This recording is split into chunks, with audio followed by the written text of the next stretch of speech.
മുസ്ലിം league പ്രവർത്തകരുടെ vote ഇത്തവണയും തനിക്ക് ലഭിക്കുമെന്നാണ് കുന്ദമംഗലത്തെ LDF സ്ഥാനാർത്ഥിയായ PT റഹീം പറയുന്നത്. 4ാം തവണയെ LDF കുന്ദമംഗലത്ത് തന്നെ സ്ഥാനാർത്ഥിയാക്കിയത് പ്രവർത്തനങ്ങൾക്ക് നൽകിയ അംഗീകാരമാണ് എന്നും കൂടി അദ്ദേഹം മാതൃഭൂമി ന്യൂസിനോട് പറഞ്ഞു. പ്രഖ്യാപനത്തിന് പിന്നാലെ തന്നെ കുന്ദമംഗലത്തെ LDF സ്ഥാനാർത്ഥി അഡ്വക്കേറ്റ് PT റഹീം പ്രചരണം ഇറങ്ങിക്കഴിഞ്ഞു. തുടങ്ങിയോ? പ്രവർത്തനങ്ങൾ തുടങ്ങി? ഇന്നലെ പ്രഖ്യാപിച്ച ഉടനെ തന്നെ റോഡ് ഷോ ഉണ്ടായിരുന്നു. കുന്ദമംഗലം നിയോജക മണ്ഡലത്തിലെ 6 പഞ്ചായത്തിലും ഇന്നലെ റോഡ് ഷോ നടത്തി. 4ാം തവണയാണ് ഇടതുപക്ഷം ഇവിടെ സ്ഥാനാർത്ഥിയായിട്ട് ഞങ്ങൾ നിർത്തുന്നത്. 4ാം തവണയാണ് ഇവിടെ എന്നെ സ്ഥാനാർത്ഥിയാക്കി നിർത്തുന്നത്. വലിയ വിശ്വാസം ഇടതുമുന്നണിക്കുണ്ട്.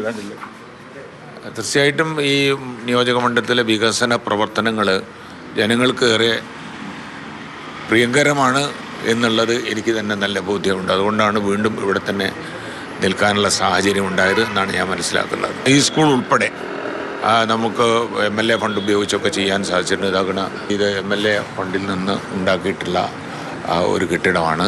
ഈ കാണുന്നത് കിഫ്ബി പദ്ധതിയിൽ നമ്മൾ ഉണ്ടാക്കിയിട്ടുള്ള ഒരു കെട്ടിടമാണ്. പൊതുഗതാഗത രംഗത്തും വിദ്യാഭ്യാസ രംഗത്തും ഉണ്ടാക്കിയിട്ടുള്ള പരിവർത്തനങ്ങൾ വലിയ പരിവർത്തനം തന്നെയാണ്. കാര്യത്തിൽ ഒരു സംശയവുമില്ല. അതുകൊണ്ട് തന്നെയാണ് വീണ്ടും ഒരു ജനപിടി ഇവിടെ തേടാൻ വേണ്ടിയിട്ട് എനിക്ക് മാനസികമായ സന്നദ്ധത ഉണ്ടാവാനുള്ള കാരണം. തിരുവള്ളിയിലായാലും ഇപ്പം താങ്കൾ ഇപ്പോൾ കുന്നമംഗലത്ത് മത്സരിക്കുമ്പോഴും താങ്കളുടെ ഒരു മുസ്ലിം ലീഗിൻ്റെ ഒരു ബാക്ക്ഗ്രൗണ്ട് കൂടിയുള്ള സാഹചര്യത്തിൽ അത്തരം ലീഗ് വോട്ടുകൾ പോലും പലപ്പോഴും കിട്ടിയിരുന്നല്ലോ.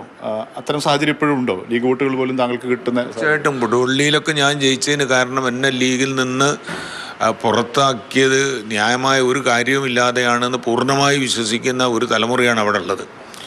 അതിന് ഏറ്റവും അടുത്തൊരു മണ്ഡലമാണ് ഇത് എന്നുള്ളതും ഇവിടെയുള്ള എല്ലാ ആളുകൾക്കും അറിയാം. അതുകൊണ്ട് അവരുടെ പിന്തുണക്ക് അവിടെയും ഇവിടെയൊക്കെ എനിക്ക് കിട്ടിയിട്ടുണ്ട്.